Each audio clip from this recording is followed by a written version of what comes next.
And let's load up our brush with, let's just do blue because I think that's fun. And like I said, we're going to be using a lot of our small brush for this particular piece because we're going to be painting really small. But let's create a vine. Okay, so we have our vine here. And I really just use like the tip of my brush to create like some slight curves. You always want a slight curve in your work as far as like leaves go, even if it's like, if it's just so slight. So like, even if it's just like that. Okay, so starting at the top, let's just create a simple vine. Point, press, pull, and lift. So this one's going to have more volume to the leaves, so there's going to be less of them. And then I'm going to show you kind of more of a fern, where it's like really packed together but thinner, kind of like we did with our little flower that, you know, was like more whimsical. Okay, so starting on one side, point, press, pull, and lift. I just curve in to the center here, or to the stem. And you can have them overlap. Like you don't have to have them also separated. I feel like it looks a little bit more natural. Also, if there's some connect between a few of them. I'm gonna load my brush.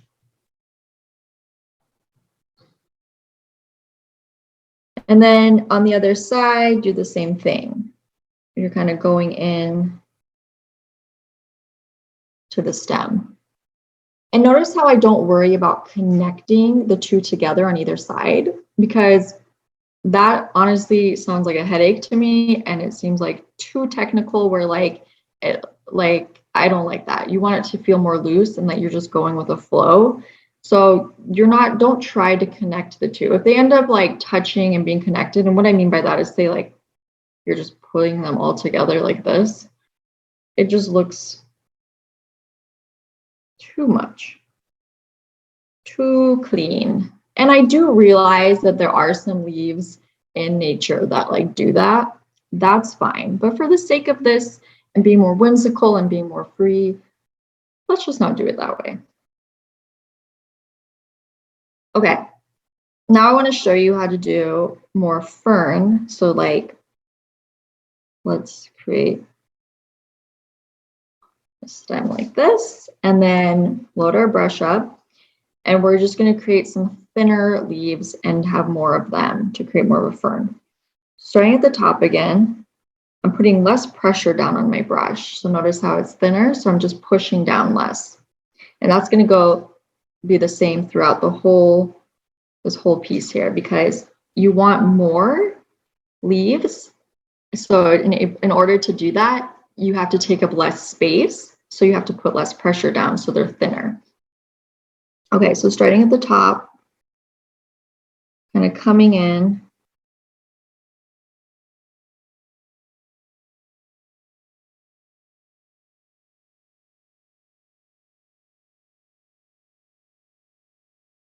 I'm loading my brush up again.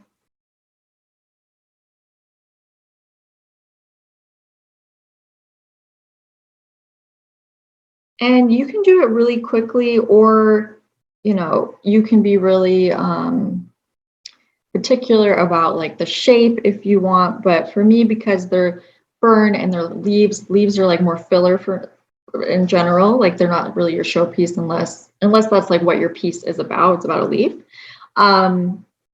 You don't need to take so much time. But again, it's up to you. Like, especially if you're learning, you might want to develop like the shape a little bit better. So like the amount of pressure that you put down, you might want to just go slower to figure that out. Okay.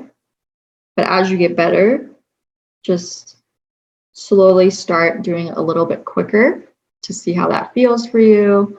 And eventually, yeah, you want to do it more in a quick motion. Okay. I'm going to go over to my small brush. Okay. I'm going to load it with, let's just do green, I guess.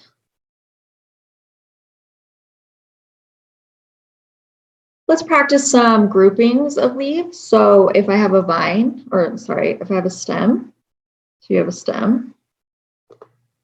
And when I'm starting with the grouping, sometimes I create one stem and say I have a flower that's like on the top of this. So maybe I'll just do it like this, just so we can have more of a visual. So say we have a stem, right? And I want to create some leaves coming off of this. Again, they're just going to be some coming like they're from behind. Very loose, very loose. Some of them don't even always touch the stem. And these are obviously a lot smaller. You want some curvage, say like it's like bursting out. You don't only want it to like go up. Sometimes you just want it to go out. So you have to make sure that you create like the curve in your brush stroke. And again, you'll have more of a sense of, in a grouping especially, like how much space you'll have that you'll have to fill. So that will determine how many leaves you're going to need to balance out your painting. But as you're beginning, just really start out by creating a few little leaves, right? And if you feel like, oh, it still doesn't have enough, like my space needs more, then go in and you can continue adding to it. And say like you do your first layer, I suggest that you go in with some more green that's like a little deeper, so use less water, and add another layer to have a contrast, whether it be a different green color or the same one again with just less water. Sometimes it's really nice to have that contrast in your greenery as well, not just your flowers. For some greenery, not just like this leaf shape that we've been creating, but I like to create ones that are wider. So I would create a leaf like this and add a few little strokes to it. So, and again, remember how this comes to a point. So I'm going to show you that again. So you have a leaf and then you build on the leaf, something like that, to create kind of like a wider type of leaf or bunching of greenery. And like, for example, in this, you'll see that it's pretty light, but you'll see it like here to fill space and to give a different texture. Okay. And also it's nice when we're trying to fill space, like here, kind of grass-like, and you just kind of layer in some color like that. It is super similar to like what we're doing here, right? We did like a grouping, basically a 1, 2, 3, 4, something like that.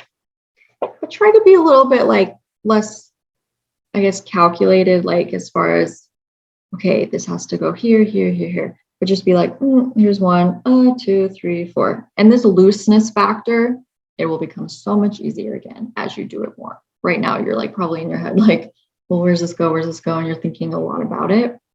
And that's very normal. Okay. And another thing is I like to add in these lighter parts. So that just means I use less water, but you can use the same technique.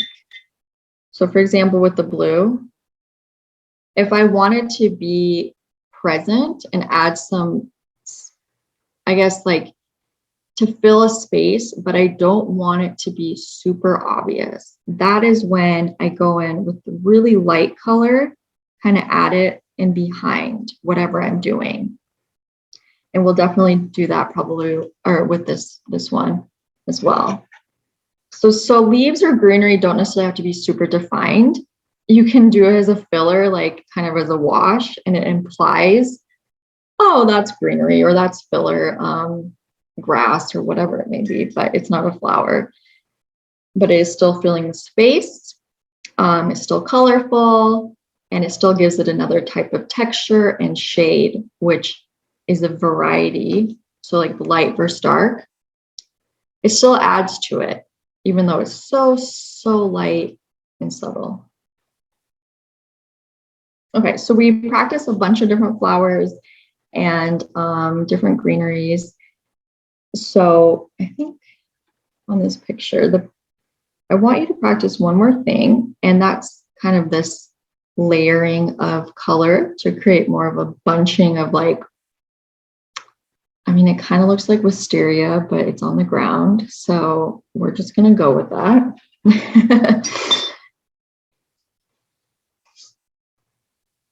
Using your small brush, load your brush up with some purple. Start at the top, create one stroke, and then underneath do like 1, 2, 3, 4. And then underneath that, go 1, 2, 3, 4. Then underneath that, 1, 2, 3, 4, 5. Like you're layering in these like kind of a totem of strokes. 1, 2, 3, 4, 5. 1, 2, 3, 4, 5. But I'm going in and kind of adding more paint. So that way, like what happens is you start out maybe a little bit darker and then you start getting lighter because you're running out of paint. But then you add more paint. So you get actually another layer of contrast here just by going in and filling your brush up and starting the process over, which is a really cool, it's really cool like to see because you're kind of doing it without knowing you're doing it, but creating this like contrast between lights and darks.